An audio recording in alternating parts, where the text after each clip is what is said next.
charla lleva por título Occidente en Oriente y Oriente en Occidente, legado arquitectónico entre dos mundos, porque es precisamente este legado arquitectónico quizá aparentemente lo más visible del conocimiento mutuo entre ambos mundos, entre Oriente y Occidente, pero sin embargo no es algo que sea único, ni que sea exclusivo, ni que se haya dado, como a veces se piensa, solamente a partir del siglo XVIII o del siglo XIX, sino que se remonta mucho antes en el tiempo, se remonta de hecho incluso hasta el siglo I antes de Cristo. Entonces vamos a comenzar realizando una pequeña introducción a esos primeros intercambios sociales y comerciales que se dieron entre ambos extremos del continente euroasiático, entre lo que conocemos como Occidente y como Oriente, fundamentalmente a partir como hemos dicho, del siglo I, con el establecimiento de la ruta de la seda, muy llevado tanto por el gusto de los romanos en el Imperio Romano, de las altas damas de Alcurnia, por las sedas chinas. Es cierto que lo que es la seda y el trabajo de la seda estuvo vedado al gran público y era un secreto que se guardaba con ahínco en el Imperio Chino, en los distintos reinos de China en ese momento, pero movido por la curiosidad de un emperador, que fue el emperador Chino Wu, que gobernó entre 141 y 87 a.C., perteneciente a la dinastía Han, tenía una gran curiosidad por cómo vivían y también por no solo las costumbres, sino por la visión del mundo de esos pueblos civilizados que estaban mucho más allá de las estepas. Y es precisamente a partir del siglo XVI donde España, que además acaba de descubrir América, un nuevo continente, y ha abierto nuevas rutas en esa búsqueda de las Indias, ¿verdad? Pero hacia el oeste, tendrá un papel destacado, un papel en el que encabezará esos nuevos flujos comerciales y esas nuevas relaciones con Oriente, pero teniendo también como protagonista al continente americano, a sus posesiones en América. Y hay tres hitos fundamentales que tendríamos que destacar de esta época, de la época que surge a partir de la Edad Moderna. Uno de ellos sería el establecimiento ya no de misiones comerciales, sino de misiones también evangelizadoras. El papel que juegan los misioneros es fundamental en esa época, muy especialmente los jesuitas, que fueron una de las primeras órdenes que se interesó por Oriente. Otro aspecto fundamental es el de las rutas puramente comerciales, ya no de misioneras, nuevas rutas comerciales lideradas por el Galeón de Manila, también llamado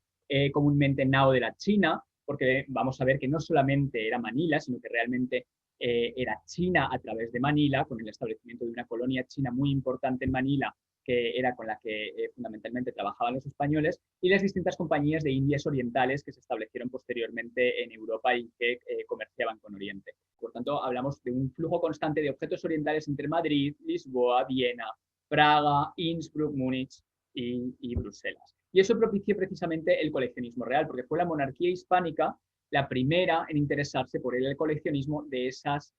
nuevas piezas que llegaban, sobre todo de la porcelana, cuya fabricación también se mantuvo en secreto durante siglos, al igual que la seda anteriormente, y fueron en un principio ornando estancias de palacios, pero más no en un sentido decorativo para ser vivido, sino en un sentido de exhibición, de gabinete de curiosidades, lo que posteriormente se denominaría Wunderkammern, con el término en alemán. Estas rutas de intercambio pusieron entre España y China, a través de Manila, pusieron al continente americano en el centro de un flujo comercial constante entre España y Oriente, Extremo Oriente, Manila, China. Cuando hablamos de Manila, China. ¿Qué es lo que permitió esto? Que precisamente en México, en lo que actualmente es México, que era el Virreinato de Nueva España, surgiese un tipo de arte híbrido, que no es lo que vamos a ver hoy, porque nosotros vamos a centrarnos en el legado arquitectónico, pero que es previo a ese legado arquitectónico. ¿Cómo llegamos a una construcción arquitectónica de tipo oriental en Occidente y viceversa? Pues bueno, primero el salto se da o la hibridación se produce en esas artes decorativas, suntuarias, como por ejemplo adoptando tipologías meramente o puramente asiáticas, como es el biombo. En Madrid, por ejemplo, existe en el Museo de América una pieza exclusiva, que es el biombo del sello real, que yo, si van a Madrid, les diría que por favor visiten, o sea, les instaría hacerlo, porque es una joya que tenemos en España, a veces desconocida. Entonces, partiendo de esto, también tenemos que tener muy en cuenta que España tiene un papel pionero en ese primer acercamiento de Occidente con Oriente, puesto que también su moneda, el Real de A8, que fue instituida por la Corona de Castilla en una reforma monetaria de 1497, se establece como moneda global, como primera divisa global, que es lo que posteriormente se llamaría Spanish Dollar, o sea, el dólar español, que ya solo a modo de curiosidad hay que tener en cuenta que estuvo vigente en curso legal en Estados Unidos hasta mitad del siglo XIX y que sirvió como moneda de cambio, se extendió toda Asia Oriental como moneda de cambio de ese comercio internacional de Oriente con Occidente. Por tanto, esta plata eran monedas. Y aquí ya sí que podemos introducirnos en ese salto que se da ya no solo de las artes decorativas y suntuarias, sino y de las Wunderkammern que decíamos, de esas cámaras de curiosidades, a la propia estructura del edificio, como lugar en el que habitar. Aquí tenemos una foto de en qué consistía un gabinete de curiosidades. Era un espacio muy abigarrado con elementos tanto zoológicos como antropológicos, etnográficos, artísticos, y de eso se va pasando poco a poco a un espacio más refinado en el que, por un lado, derivará, esas Wunderkammern derivarán en lo que posteriormente serán museos, pero por el otro, tiene como otra bifurcación, que es el crear un espacio decorativo como este, que es uno de los primeros ejemplos que se ven en Europa, es el Salón de Té del Palacio de Cotilla de Guadalajara. Es uno de los primeros en el siglo XVII que perteneció a los marqueses de Villamejor. Quizá los dos más representativos son el Salón Chino del Palacio de Schönbrunn en Viena, donde vemos que hay biombos directamente trabajados en China, quizá no se aprecia muy bien en la fotografía, pero todas esas placas que se ven son biombos, paneles extraídos y directamente colocados sobre las paredes de la sala, con motivos de rocallas, con motivos propios del rococó, adaptado al gusto europeo y con también jarrones de porcelana enmarcando todos esos paneles. Por lo tanto, es un reaprovechamiento de materias que provenían de Oriente y que se readaptan al gusto de la aristocracia y de la realeza europea. Lo mismo vemos también en la denominada sala de porcelana del Palacio de Charlottenburg en Berlín. Quizá ahora, ya centrándonos en España, el ejemplo más representativo de espacio ornamental y doméstico palacial sea el del Palacio de Aranjuez. Esta sala, que en realidad no está hecha con porcelana china, pero sí que está hecha con porcelana de la fábrica del Palacio del Buen Retiro, con motivos copiados normalmente de distintos tratados o de distintos grabados también que provenían directamente de esos jesuitas o de los misioneros. Posteriormente a los jesuitas estuvieron dominicos y franciscanos en misiones en China, y todo ese material que ellos enviaban podía ser reinterpretado y podía ser utilizado para crear motivos ornamentales en los palacios. Por tanto, vemos que no son motivos propiamente que sigan el gusto chino per se, sino que han sido readaptados al gusto occidental. Vemos aquí 7 espejos con distintas chinerías, figuras orientales de dragones, de monos, de frutos, dispuestos entre ramajes, creando, bueno, en el imaginario europeo lo que podría ser Oriente. En Valencia, ustedes conocerán mejor que nadie el Palacio del Marqués de Dos Aguas, también muy en la línea y decorado entre los siglos XVIII y XIX por Federico Noguera y Picot, que imitan esos muebles que se empezaron a crear ya no en España, sino en Centro Europa, fundamentalmente en Francia, en Inglaterra, en Alemania, en lo que se conocería posteriormente como chinoiseries. Normalmente la chinoiseries es un aprovechamiento de material que viene, parecido a lo que hemos visto del aprovechamiento de los biombos, o creándolos ex profeso con materiales propios, locales de aquí de Europa, pero imitando esas formas chinescas. También pabellones, ya no solo, ahora ya dejamos lo que son los salones internos domésticos, y también pabellones de caza, pabellones de descanso, surgen en los distintos jardines o en los distintos villas de recreo de la monarquía. Por ejemplo, aquí tenemos el pabellón chino de Sanssouci. En España también tenemos algunos ejemplos, como el estanque chinesco de los jardines de Aranjuez, del príncipe en Aranjuez, encargados por Carlos V, a su paisajista Pablo Butelú, países que a nosotros nos pueden parecer más alejados de la tradición o de esas rutas comerciales iniciales establecidas por las compañías de Indias. También construyeron a la Shin, muy especialmente aquellos países como pueden ser Suecia o también países de Europa Oriental, muy en relación con Alemania, estaban muy conectados con Alemania, como el ejemplo que he puesto aquí del pabellón chino del Palacio de Drottningholm, en Estocolmo, o el Parque Real Lacienski en Varsovia, que también es una obra del siglo XVIII. Y no solamente para el recreo de la alta aristocracia o de las monarquías se construyó siguiendo los preceptos chinos de arquitectura, sino también para la burguesía, muy especialmente a partir del siglo XVIII y XIX, también se empiezan a construir pagodas de estilo chino directamente, a veces japoneses, como puede ser la pagoda diseñada por William Chambers, que imita,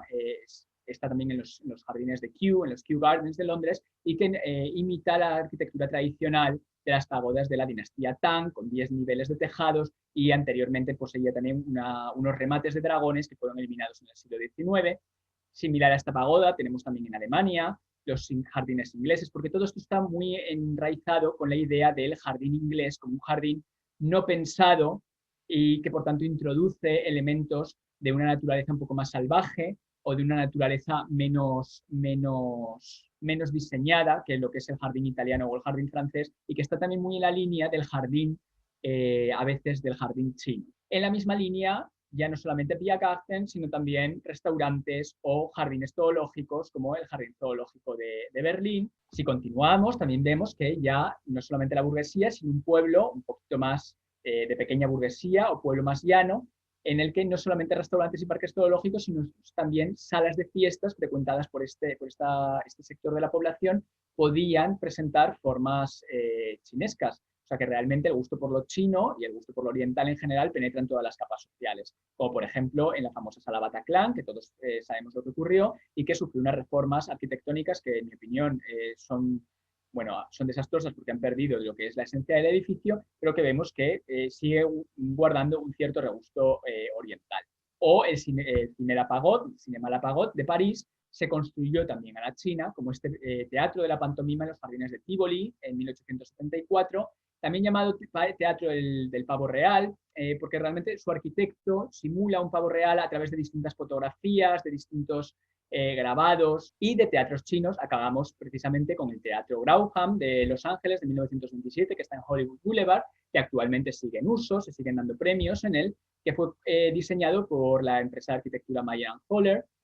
Y de la misma manera que hemos visto que Oriente y la arquitectura oriental tiene una gran penetración en las costumbres diarias, en el día a día y en los espacios domésticos de Occidente, ocurre a la manera inversa. Quizá el elemento más representativo de la arquitectura europea, reinterpretada desde una mentalidad china, fuese el antiguo Palacio de Verano, lo que se denominó en Europa antiguo Palacio de Verano, porque en realidad en China era conocido como el Jardín del Perfecto Brillo,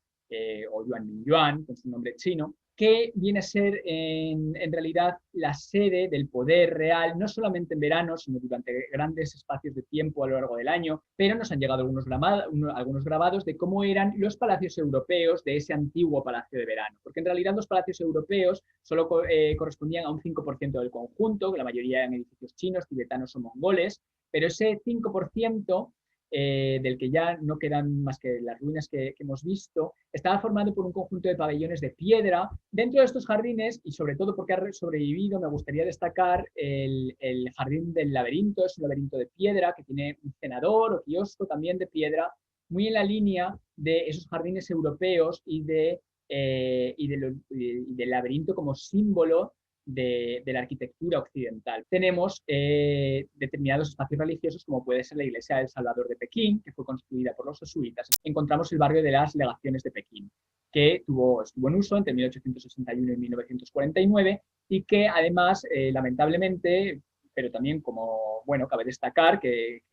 tuvo un papel muy protagonista en lo que es la historia de China. Y sin irnos muy lejos de Pekín, llegamos a lo que se considera el puerto de Pekín, que es la ciudad de Tianjin, y que quizás sea la más representativa de lo que es la arquitectura occidental. Esa torre de tipo veneciano, al lado de un puente de tipología francesa que recuerda al Pont Alexandre III de París, que será a partir de 1858 cuando sería este puerto ocupado por las tropas franco-británicas, a partir de la rebelión de los Boxers de la que hablábamos, que se lleva a cabo también en Pekín, pero se lleva a cabo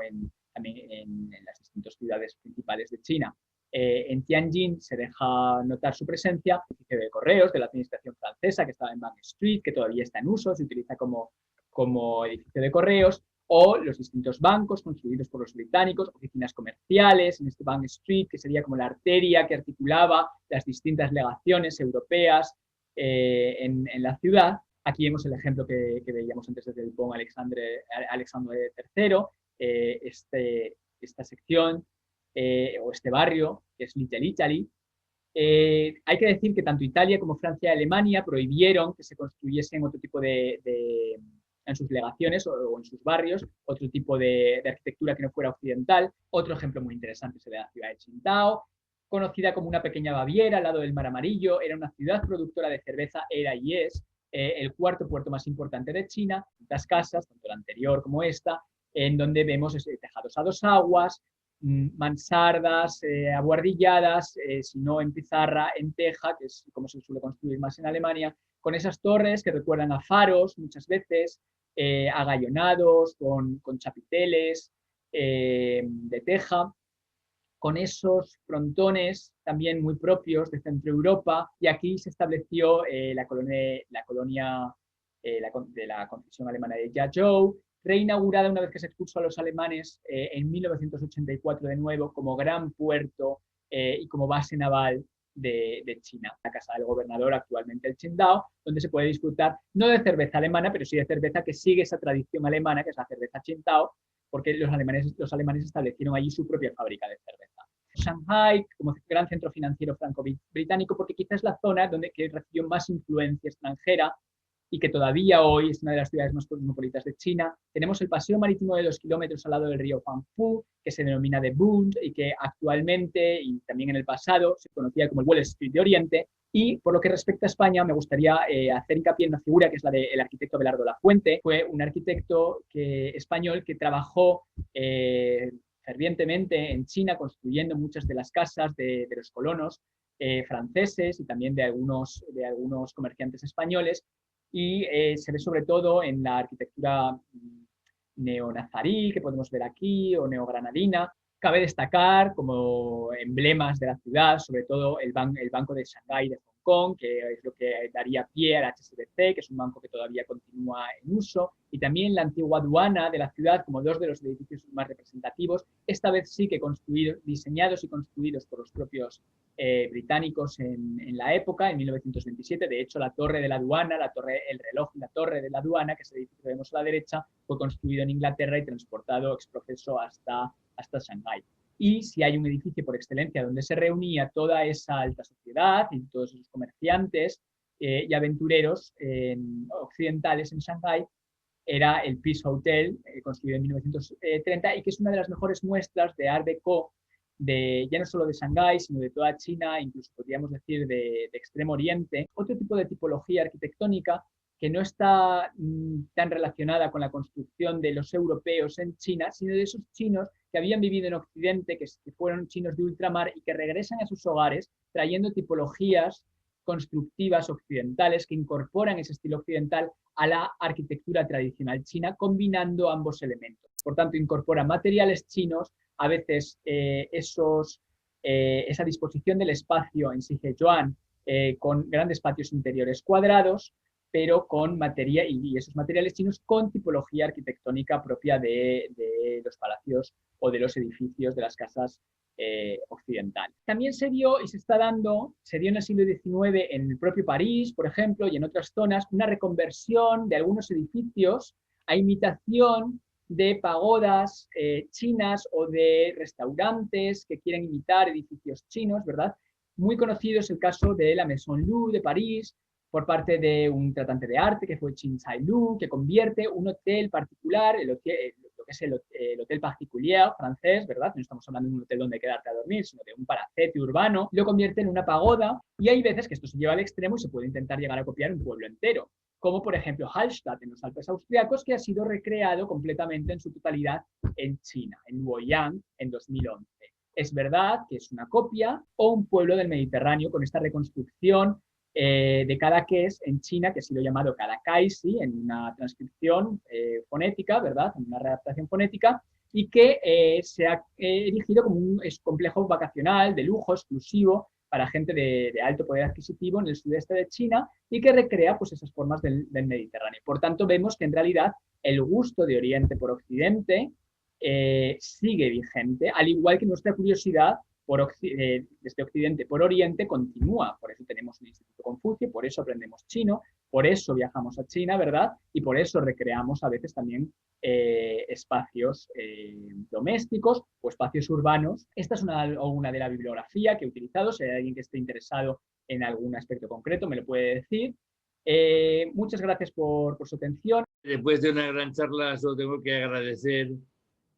toda esa información, que la verdad es que teníamos algo de idea, pero la verdad es que ha sido perfectamente presentada desde ambas perspectivas, de Oriente a Occidente, y ese legado arquitectónico, la verdad es que está más que demostrado. Ya en la poesía modernista latinoamericana ya se hablaba mucho sobre estos motivos orientales y también se ha visto reflejado, por supuesto, en la literatura y en las relaciones entre los tres mundos. Así que agradecer a Alberto a tu presentación, nos ha gustado mucho, y a todo el mundo que se ha conectado desde las tres partes del mundo que llamo yo. Oriente seguramente está con nosotros. Muchas gracias.